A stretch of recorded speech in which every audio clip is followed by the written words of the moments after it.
So far we have seen the mechanics of addition and multiplication, how the algebra works and how the non-commutativity works. So let's reason a little bit about row and column space of the matrix product. So we know A, B, we know the row space of A, column space of A, row space of B, column space of B, maybe null space also, you know a lot of things. But what about the row space of AB, and what are the connections between the row space of AB and the individual row spaces of A and B? Okay, so or column spaces, right? So this is a good question to ask. So how do we think of this? So here is a way to think of it. The row of AB, you remember the row picture, the multiplication?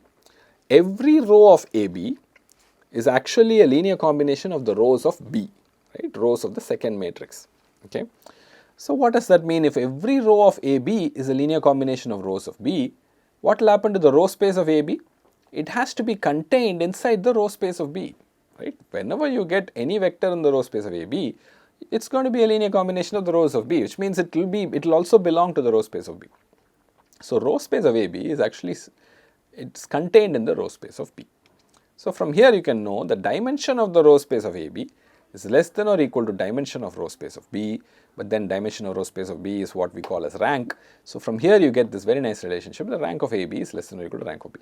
But you know, this is also important, don't forget this, the fact that the row space of AB is contained in the row space of B, it's an important criteria, it's quite useful, and rank of AB is less than or equal to rank of B.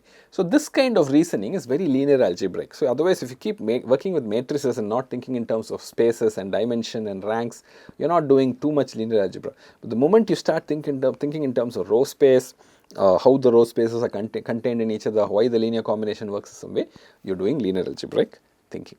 So same way you can do column space of AB. Maybe you want to pause the video here, take a few minutes, see how the row space results will adopt to the column space and see the connection there, and then come back and see the answer here. So basically the idea is the column of AB, every column of AB is actually a linear combination of the columns of A, right? So that's the starting point. Just like the row of AB became linear combination of rows of B, columns of AB are linear combinations of the columns of A, the first matrix A. So from here the column space of AB is going to be contained in the column space of A. So this is a crucial idea. So once you know this, you can sort of repeat what you did before. Dimension of column space of AB is less than or equal to dimension of column space of A. Now what do we know about the dimension of row space of AB and column space of AB? Both of these are the rank of AB, both of these are equal. We've seen row rank equals column rank. So but you see here from this result that rank AB is also less than or equal to rank of A, okay? So if you do A times B, the product AB has a rank which is less than the rank of A, it's also less than the rank of B. And the column space of AB is contained in the column space of A, the row space of AB is contained in the row space of B, okay? Interesting, isn't it? So how this works, okay? So here's an example. Somebody may give you a 35 by 75 matrix. It may look very big, you don't know what to do, but then maybe M came up as a product of 35 by 25 matrix times 25 by 50 matrix times 50 by 3 matrix times 3 by 75 matrix. So how do you say anything about the rank of this matrix? Can you say something about the rank of M based on this product, that the fact that M is a product of all these things? Okay, think about the previous result. So we know here that the rank of M has to be less than or equal to 3, because at some point there were like only 3 here, right? So once you have 3 here, the rank is going to be only less than or equal to that. After that, it will only be a combination of 3, 3, 3, 3, 3 wherever you go. Okay, so this kind of product of a matrix to bounding the rank is very important. You can reason about when you have product of 4, what happens, and all of that is also very, very important. Okay, so hopefully you see this here, right? So once you have a rank less than that, just by multiplying, you're not going to increase rank. The rank is going to be maintained at 3. Okay. Okay, I hope you see that. It's an important fact about matrix rank. Here's another question, slightly more twisted. You have to use some logic here. So suppose somebody tells you ABX equals B has a solution. This is the linear equation. The matrix is ABX equals B. It has a solution. Somebody has told you that it has a solution. Okay. So then what about AX equals B? Can it have a solution? Should it also have a solution? This is a question that that's quite important, right? So if you think about it for a while, you see, what does it mean to say ABX equals B has a solution? It means B is in the column space of AB, right? Small b is in the column space of AB. What do we know about column space of AB? It's actually contained in the column space of A. So if B, small b, is in the column space of AB, it is also in the column space of A.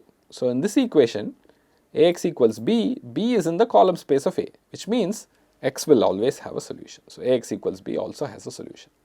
So notice how this kind of argument, without even solving, right? So you have not put pen to paper, not done elimination, solved, but then if you just know ABx equals B has a solution, then Ax equals B also has a solution. Okay, it has to have a solution. So this is again linear algebraic thinking about spaces and products and what happens. Okay. A very similar sort of idea is null space of the product. Okay, so you have null space of AB. How is it related to the null spaces of A and B, etc.? Okay, so here notice this result.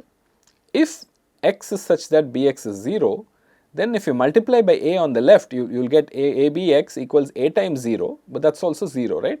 Remember, these zeros are all of dimensions, suitable dimensions. Okay, so whenever you have a 0 here, notice that 0 I am using for a all 0 matrix of suitable dimension. Keep that in mind. Okay, so whenever I write 0, that's what it means.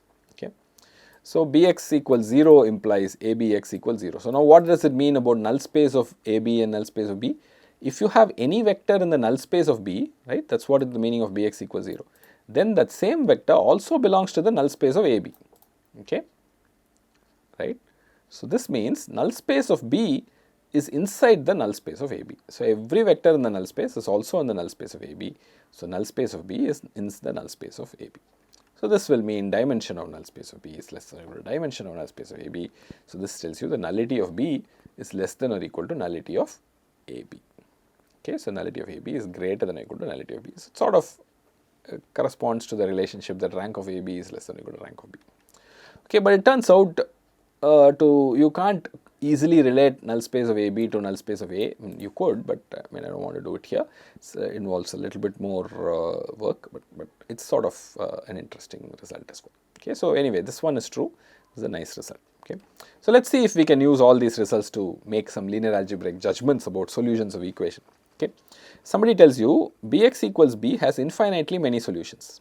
Okay, so what does that mean? When will this have infinitely many solutions? Of course, small b has to be in the column space of B. Okay, that is true, but nevertheless, once B is in the column space of B, when will it have infinitely many solutions? See, the dimension of the solution is the same as the dimension of the null of B.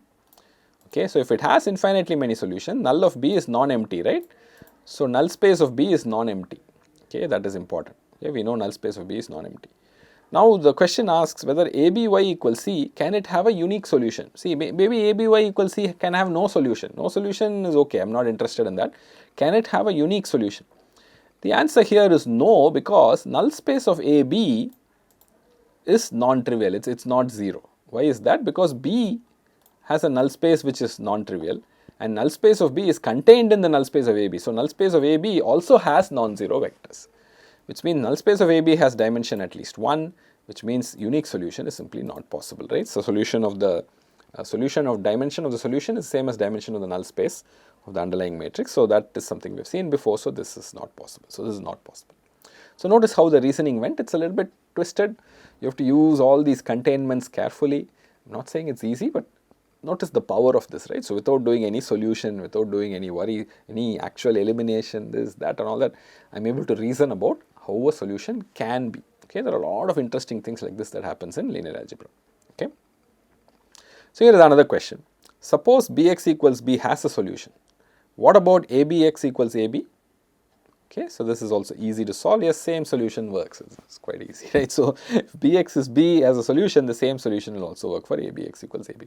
So it looks a little trivial now, but there's all sorts of interesting things, So later on we'll see there are some interesting choices for this matrix A, which even if Bx equals B does not have a solution, you can multiply on the left by something and make it have a solution. Okay, it seems a bit surprising, but such amazing things are possible in this world of linear algebra. Okay, so hopefully this sort of showed you the power of linear algebraic reasoning in the solutions of equations also, particularly when algebra is involved. When you have multiplication, how do you reason about row spaces, null space and all that.